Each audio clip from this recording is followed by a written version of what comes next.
नमस्कार, आप देख रहे हैं हिंदी सवेरा न्यूज और मैं हूं आपके साथ ज्योतिका। आइए रुक करते हैं खबर की ओर।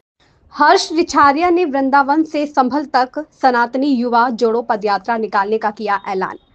प्रयागराज महाकुंभ से चर्चा में आई हर्षा रिछारिया गुरुवार को मथुरा के वृंदावन पहुंची। यहां पहुंचकर उन्होंने वृंदावन से संभल तक सनातनी युवा जोड़ो पदयात्रा निकालने का ऐलान कर दिया। स्थानीय श्री राम मंदिर आश्रम पर पहुंची हर्षा रिछारिया ने कहा कि उन्हें लगता है कि समाज में जागरूकता के लिए अभी बहुत सारे धार्मिक आयोजन की जरूरत है। भोपाल की रहने वाली एंकर, मॉडल और इंस्टाग्राम पर धार्मिक और आध्यात्मिक कंटेंट शेयर करने वाली हर्ष रिछारिया प्रयागराज महाकुंभ के बाद अलग रूप में नजर आ रही है। शरीर पर भगवा कपड़े और बड़ी बड़ी जटा रख साधु जैसे नजर आ रही है।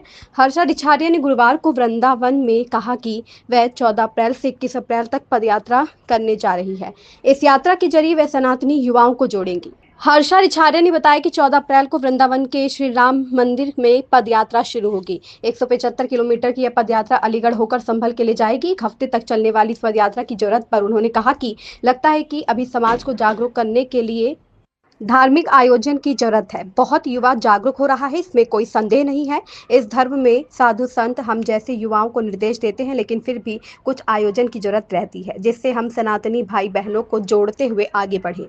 संभल तक पदयात्रा क्यों? इस सवाल पर हर्षा रिछारिया ने कहा कि उनको नहीं लगता कि यह कोई बड़ा मुद्दा है। उनको लगता है कि जिस दिशा में जाना चाहिए, जहाँ जागरूकता लानी चाहिए, अगर हम वृंदावन से लेकर संभल में समाप्त करते हैं तो ये बहुत सही रहेगा। मीडिया से बातचीत करते हुए हर्षा रिछारिया ने कहा कि वह चाहती हैं जितना सनातन समाज है सब इसका हिस्सा बने, पूरे देश से लोग जुड़े, खुशी होगी। संभावना है कि इस यात्रा की शुरुआत 200 लोगों के साथ करेंगे।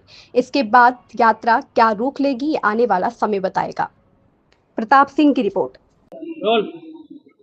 ये सनातन जोड़ो यात्रा आपने वृंदावन से शुरू करने का निर्णय लिया है, ऐसा क्या आपको महसूस हुआ कि वृंदावन से इसकी शुरुआत करनी है? कैसे मन में ख्याल आया?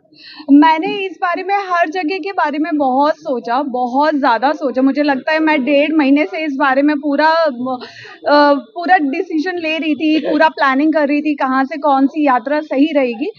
एट लास्ट मुझे लगा कि हम भगवान श्री हरि की तरफ कदम बढ़ाते हैं और ठाकुर जी की एक नगरी जो है वो अष्ट अवतार, जैसे कि मैंने बोला कि अष्ट अवतार की जो नगरी है वहाँ से शुरू करके हम 10वें अवतार जो होने वाले हैं कलयुग में उनकी तरफ वहाँ पे जाके इसको समापन करते हैं यात्रा का। कितने लोग यात्रा के माध्यम से किस तरह का संदेश युवाओं में?